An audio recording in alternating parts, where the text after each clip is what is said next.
Breaking right now, an on-air crisis at GB News after one of its main contributors revealed live on air, or at least claimed live on air, that Doria Ragland had indeed gone to prison, which would suggest why she abandoned her daughter Meghan Markle for all of those teenage years, allowing her to be raised solo by her father, Thomas Markle, who remains stricken in hospital, having been ditched by both women.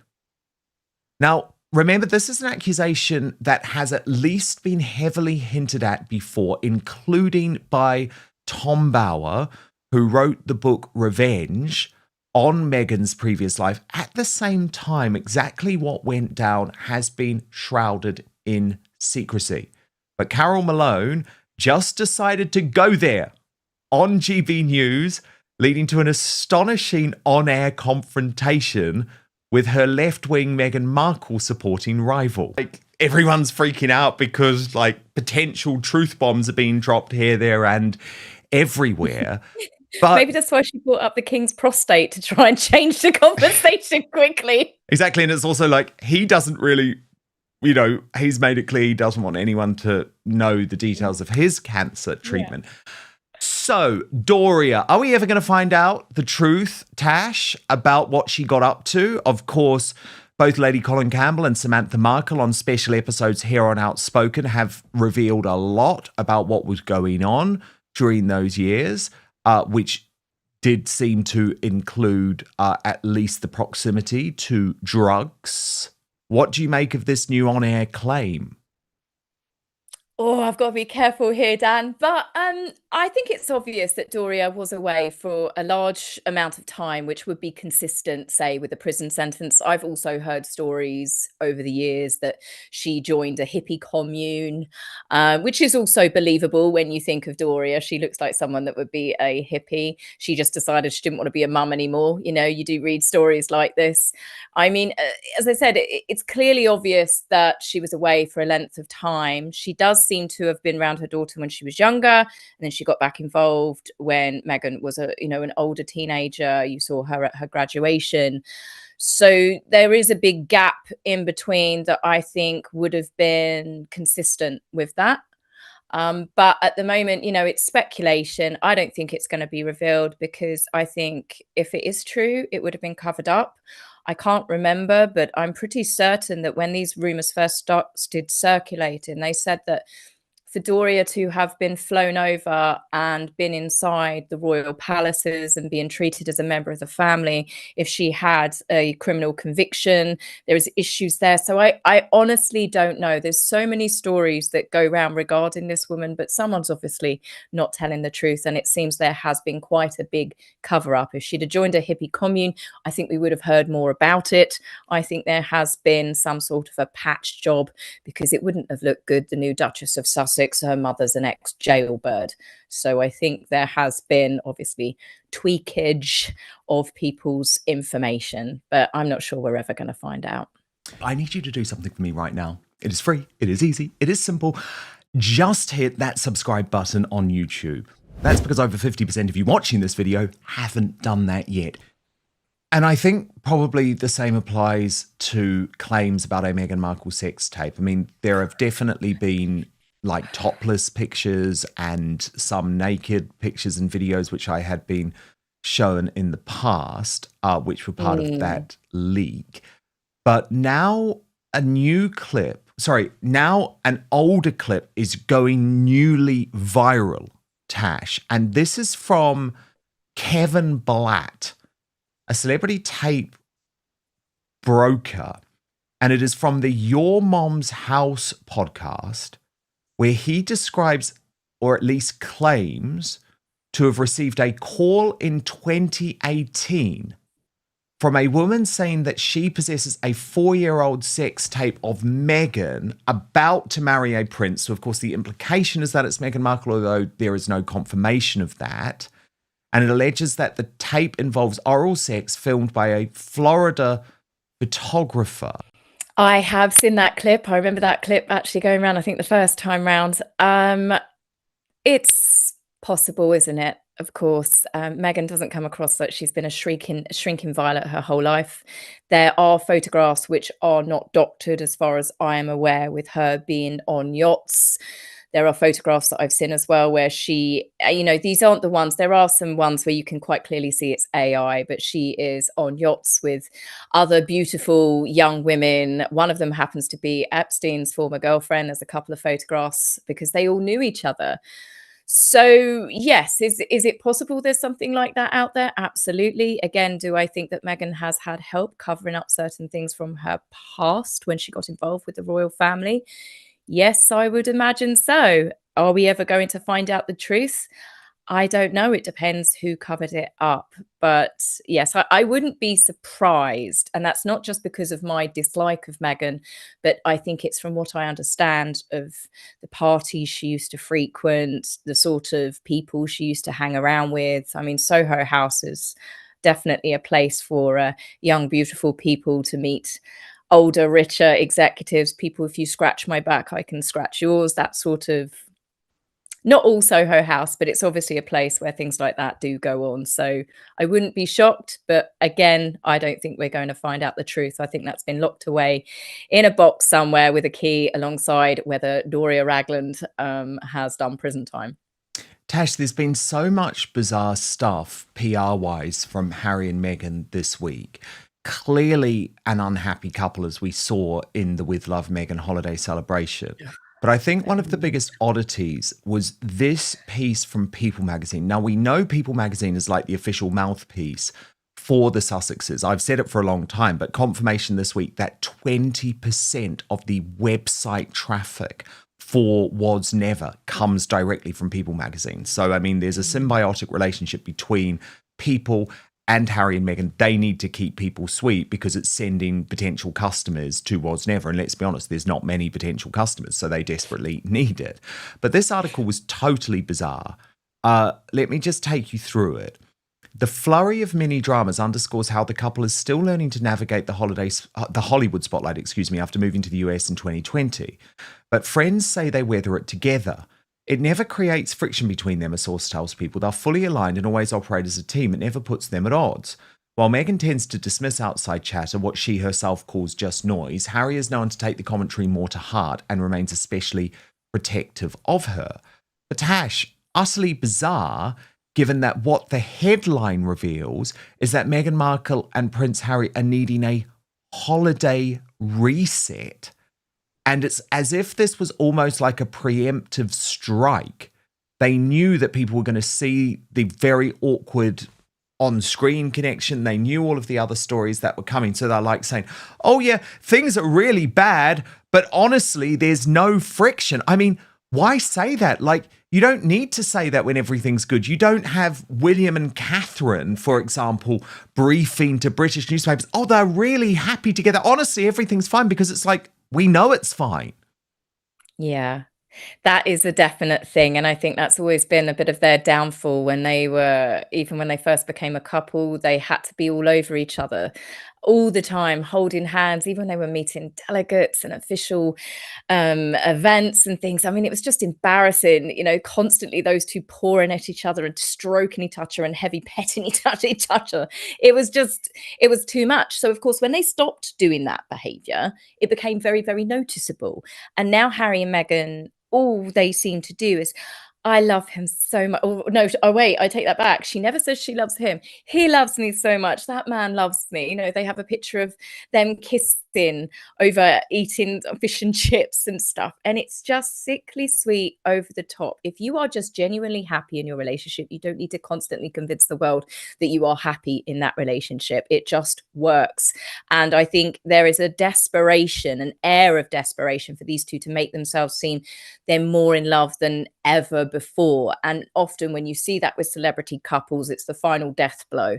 It is the final attempt to make everybody believe that they're happier. And then a year, sometimes less later, you get the divorce announcement. They don't seem happy. That is a perfect photograph right there. They couldn't be more further apart, but don't worry, they're still holding hands. Harry looks like he's on his phone. Neither of them care about the kid that's just going into a pumpkin patch, sadly, all by himself. They're not connected as parents, let alone as husband and wife. That's one of the saddest pictures I've ever seen of that family, honestly. Now, Tash, the figures are in, and we knew it was going to be bad, but they are worse than bad. Thank you to the Salty Duchess for this, who's always done great work. Look at this, Tash. Launch day for With Love, Meghan, the holiday special, number 171. We're raised up ever so slightly for day 2, number 142.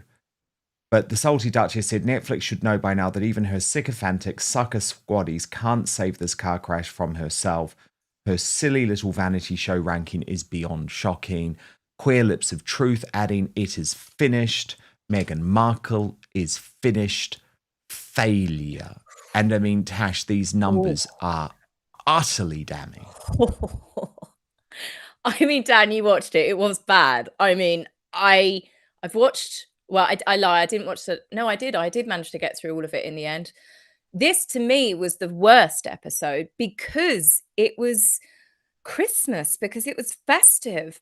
Meghan managed to ruin Christmas. I mean, we should start calling her the Grinch. She took the joy out of advent calendars, out of wrapping, out of, I mean, even the Christmas crackers. She took putting confetti in Christmas crackers. Nobody does that, Meghan. Why? Because it will go absolutely everywhere, all over your food, in your drinks. Don't do it. Your hostess will not be very happy. But it was really bad. And yes, it was awkward. I'd say there was more awkwardness in that episode than what I had seen in any of the others. She and Naomi Osaka had me wanting to put a cushion over my face like a horror film. Both Naomi came across as really lovely, but the friction, honestly, it was just painful. Those two women couldn't be on different planes if they tried. More if they tried. Well, totally. And Tess massively thrown by that, isn't she? She's annoyed. It's like those two maids, and they obviously clowned around in the red pajamas together. They are only there to back her up. That's it. And she didn't like them stealing the attention at any moment. No, she didn't. You could really see it. She was completely she didn't even look over at Kelly's wreath or anything. And I can't help but feel like a few people said as well, perhaps the Netflix crew was so sick of Meghan that they decided to wind her up. Oh, Kelly, we love your wreath, just to watch her reaction. She was the same on an episode with Daniel Martin, the crime makeup artist, when he made a little floral arrangement and he was getting compliments from the chef, David Chang. And then a few other people commented, and Meghan just walks away, just looks off like, you can just see it. She is that spoiled child that we saw wearing that fake crown at the kid's birthday party. She has to be the center of attention, and she did not like that one bit. It was definitely funny to watch, though. And Princess Carparkle posted in regards to one of those moments that you spoke about, Tash, with Naomi Osaka, the tennis star. Meghan paints plates with Naomi, who looks like she'd rather be anywhere else. Saying for many years, it all makes sense, doesn't it? But she just couldn't stand Naomi Osaka, could she? Because Naomi Osaka is an actually successful woman with an actual talent playing tennis, who has turned that talent into not a grift, but an actually genuinely successful career as a fashion designer for Nike of really interesting and daring tennis clothing. I mean, look, I'm no big fan of Naomi Osaka. I don't know much about her. But what was very obvious is that Meghan didn't embrace her like she embraced loads of the other sycophants on the episode, the weirdos on the episode. She viewed her as a massive threat. It was that bit, funnily enough, the clip that you've just shown, you could see when Meghan was like, yeah, but my drawings aren't great and it's as good as, as me playing tennis. What she wanted then was Naomi to start going, but your drawings are amazing, Meghan. Like everybody has to do. Everybody on that show has to be that sycophantic with her. They have to praise her. And Naomi didn't. And then that's when Meghan dragged on that conversation about tennis. There's so many references when it comes to Meghan and the Princess of Wales. She's clearly obsessed. We only saw recently there was an artist that Catherine had got to design her Together at Christmas Carol pamphlet, the order of service last year. Meghan used that same artist on a recent post to do with her As Ever stuff. Of all of the artists around the world that you could use, Meghan is so obsessed that every little thing that she says is going to be picked up by people now. People just look for it, and 9 times out of 10, people find it immediately. But yeah, that was a good catch. But yeah, she's right. Of course, Meghan would be now talking about tennis. I'm sure Archie will soon be playing tennis because Prince George plays tennis. And the obsession will carry on down through the children and getting the children to compete with the Wales children. That's why we saw them at that awful staged charity food prep place, wasn't it? Exactly, for Thanksgiving. And by the way, if anyone served me the green wreath crudité plate, which Meghan gave Naomi Osaka, I'd be out of there. So no wonder Naomi was miserable with her. It's like, what? I've come to your house for Christmas and you've served me raw broccoli on a crudité plate? I'd be miserable too. Yeah, there's no amount of chili oil that was going to save that dish, honestly. But don't forget, Dan, the amazing bit, the real festive bit wasn't just the broccoli or the asparagus. Meghan popped peas because it brings joy to people. I know, we'd never thought of that, had we? Now, we spoke about Carol Malone at the top of the show, Tash, in regards to the fact that she had dropped this, prison bomb, the prison bombshell on GB Carol. News. Well, indeed. And you might say go Carol here as well, because I feel like what the Sussex squad are failing at these days are to keep trying to pin any criticism of their hero to racism. And it's something that worked in the mainstream media for a long time.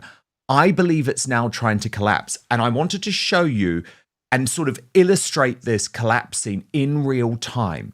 And it came on the UK Jeremy Vine show. This wasn't hosted by Jeremy Vine. There's a fill-in host, but it's one of those shows, Tash, where members of the public call up. The story centers on a tense exchange during a television discussion about Meghan Markle and her relationship with her father, Thomas Markle. One contributor referred to Doria Ragland's absence during part of Meghan's childhood and made a claim about imprisonment.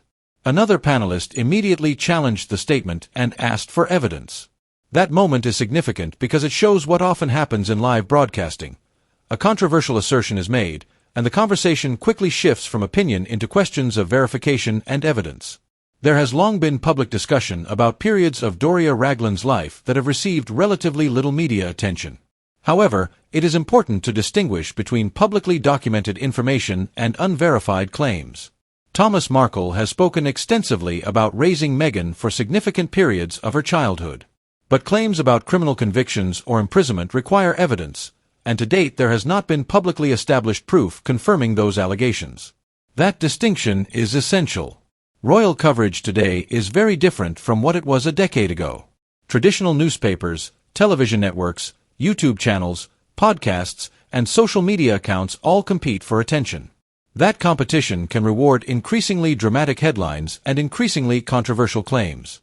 The challenge for audiences is deciding which sources provide evidence, which rely on unnamed insiders, and which are primarily driven by speculation. Perhaps the most revealing part of the broadcast was not the allegation itself, but the reaction to it.